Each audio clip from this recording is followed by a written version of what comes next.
शिक्षा के पाठ 7 महात्मा सुकरात की सहनशीलता की पिछली वीडियो में मैंने उस पाठ को पढ़ाकर समझाया था तथा उसके प्रश्नोत्तर पूरे कराए थे। आज की कक्षा में हम पाठ 8 का अध्ययन करेंगे, जिसका शीर्षक है बड़े घर के गायक। बच्चों, यह पाठ अकबर के एक प्रसिद्ध नवरत्नों में से तानसेन और उनके गुरु के विषय में है। तो आइए अब हम पाठ को शुरू करते हैं। बादशाह अकबर के दरबार के प्रसिद्ध गायक थे तानसेन। कहते हैं कि तानसेन जब राग मल्हार गाते थे तो वर्षा होने लगती थी। जब दीपक राग गाना आरंभ करते थे तो दीपक जल उठते थे। एक दिन अकबर ने कहा, तानसेन, यह सब कुछ तुमने जिससे सीखा है उसका संगीत हमें भी सुनवाओ। तानसेन ने कहा, शहंशाह, मेरे गुरु स्वामी हरिदास हैं। वे सन्यासी हैं, उन्हें किसी से कुछ लेना नहीं है, इसलिए वे आपके दरबार में नहीं आएंगे। स्वामी हरिदास वृंदावन में यमुना तट पर पत्तों की झोंपड़ी में रहते हैं। अपने भक्ति संगीत से वे जंगल में मंगल मनाते हैं, अर्थात अपने आप में ही खुश रहते हैं। किसी के लिए वे गाते नहीं, अपनी मौज से गाते हैं। उनका दुतारा केवल अपने लिए या भगवान के लिए ही है। बच्चों, दुतारा दूतार वाले बाजे को कहते हैं। अकबर ने कहा, वे नहीं आ सकते तो हम उनके पास चलेंगे, एक बार उनके दर्शन तो कर लें।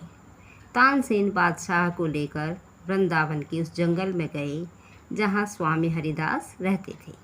देखा, स्वामी हरिदास कुटिया के बाहर ध्यान में मग्न बैठे हैं, चुपचाप शांत। एक दुतारा उनके पास पड़ा है, परंतु वह भी बेआवाज़, अर्थात बिना आवाज़ के। बादशाह ने धीरे से कहा, तानसेन, यमुना तट पर आकर भी क्या हम प्यासे ही रह जाएंगे? बच्चों, इसका अर्थ है कि क्या हम स्वामी हरिदास के इतने पास आकर भी उनका गाना सुने बिना ही रह जाएंगे? क्या कोई ऐसा उपाय नहीं कि स्वामी हरिदास गाने लगे? तानसेन ने कहा, प्रयत्न करता हूँ। प्रयत्न का अर्थ होता है कोशिश। शहंशाह, आप चुपचाप खड़े रहिए। तानसेन ने कुछ सोचा, फिर अपनी सितार उठाकर बजाना शुरू कर दिया। पहले थोड़ा ठीक बजाया, फिर जानबूझकर गलत बजाने लगे। स्वामी हरिदास ने सुना तो झुंझला उठे, बोले, गलत बजाते हो तानसेन, सुनो। और वे अपना दुतारा उठाकर बजाने लगे, उसके साथ साथ गाने लगे। सारा वन उस गायन से गूंज उठा, अर्थात उनके गाने की आवाज़ से गूंज उठा। वृक्ष और पौधे झूम उठे। जंगल के हिरन स्वामी हरिदास के पास आकर खड़े हो गए। पक्षी शांत हो गए।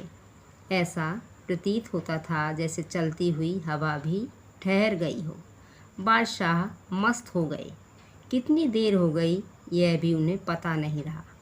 अंततः जब हरिदास ने गाना बंद किया तो बादशाह और तानसेन उन्हें प्रणाम करके वापस चल पड़े।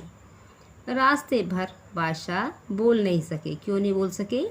क्योंकि उनके मन पर अभी भी स्वामी हरिदास के गाने का असर था। संगीत की मधुर ध्वनि उनके कानों में अभी तक गूंज रही थी। रात्रि के समय बादशाह ने कहा, तानसेन, तुम बहुत अच्छा गाते हो। भारतवर्ष के सबसे बड़े गायक हो तुम, फिर भी तुम्हारे गाने में वह रस क्यों नहीं, वह मस्ती क्यों नहीं जो स्वामी हरिदास के गाने में है? तानसेन ने हाथ जोड़कर कहा, शहंशाह, मुझ में और स्वामी हरिदास में बहुत अंतर है। मैं हूँ दिल्लीपति का गवैया। दिल्लीपति बादशाह अकबर को ही कहा जाता था।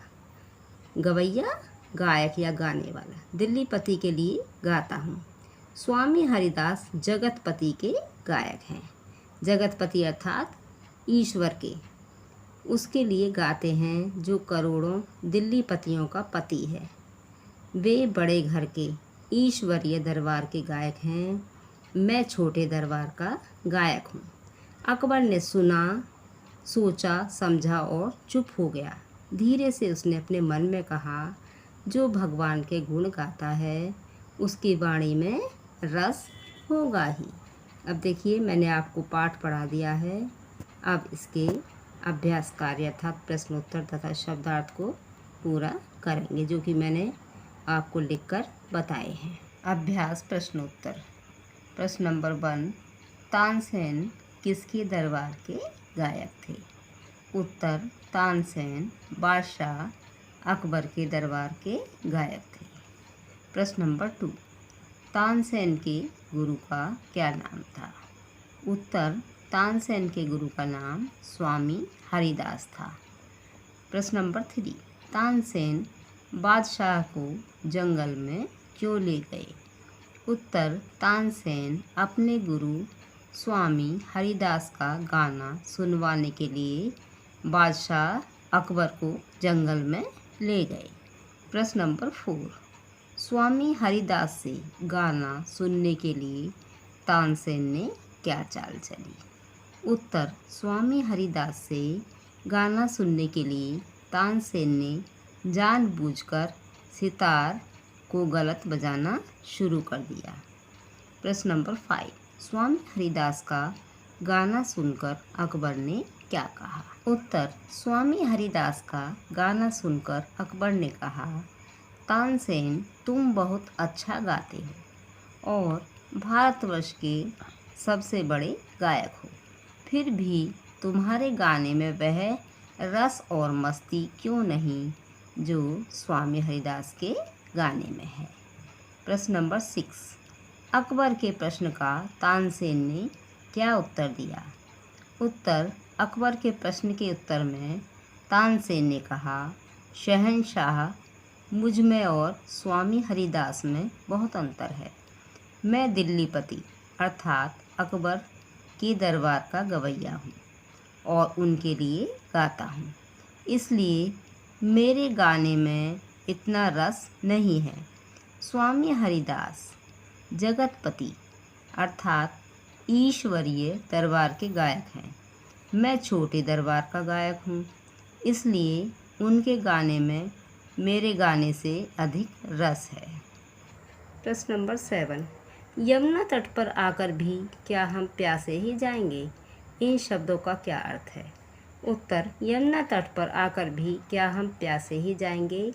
इन शब्दों का अर्थ यह है कि स्वामी हरिदास के इतने पास आकर भी क्या हम इनका गाना नहीं सुन पाएंगे।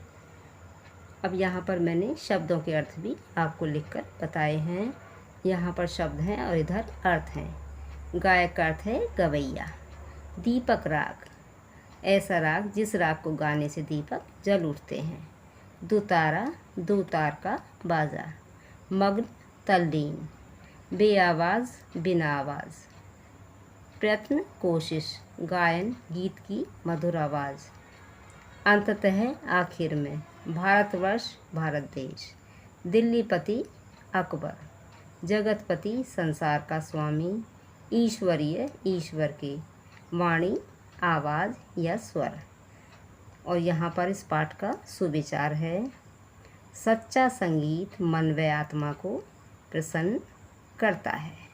अगली वीडियो में इससे अगले पाठ को समझाएंगे।